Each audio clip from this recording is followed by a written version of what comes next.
In Europe, the rise of Nazi Germany was of little concern to the Confederate States and its isolationist foreign policy. Many Confederate leaders visited Germany and attended the mass Nazi rallies. Congress officially supported Germany's new Aryan racial policies, calling them biologically correct. Hitler returned the visit in the spring of 1935, touring the boroughs of New York City.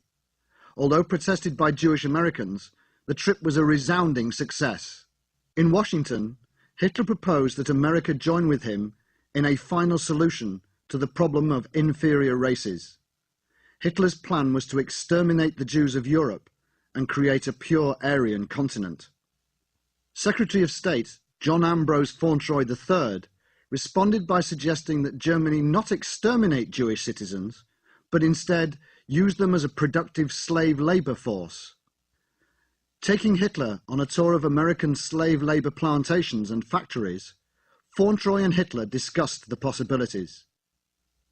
No agreement was reached, but Secretary Fauntroy made it clear the CS felt it immoral to waste human livestock, but promised not to intervene in any military conflict Germany had with its neighbours.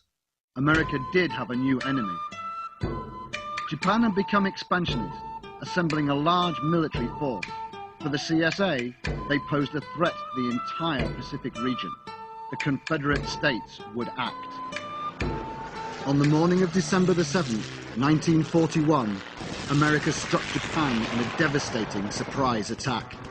The airbase on the Kuril Islands, the Japanese naval fleet anchored in Tokyo Bay, and the former capital of Kyoto were all heavily damaged by Confederate bombers. The war with Japan had begun. Because the Japanese people were small in physical stature and non-white, Confederate leaders dismissed them as weak. Once again, they underestimated the will of a foreign power. They would find out just how weak they were. So many men were dying in the war that Confederate leaders turned to their slaves for assistance. The first to volunteer were West Coast enslaved Japanese, anxious to prove their loyalty and perhaps gain their freedom. However, Congress decided they were sneaky and could not be trusted. They were banned from service. A regiment of slaves, the 129th Fighting Bucks, were leased by their owners to the Confederate Armed Forces to serve in combat. The slaves were promised their freedom if they would fight. The men of the 129th fought with distinction and courage. They were given the most dangerous missions, and casualties were very high. But they earned the respect of their Confederate officers. Even after suffering such tremendous losses, the Japanese forces still would just not surrender. And then, by the grace of God, we developed a weapon that would put the entire foreign world of colors in their place. The war was over, and it was a time for immense celebration.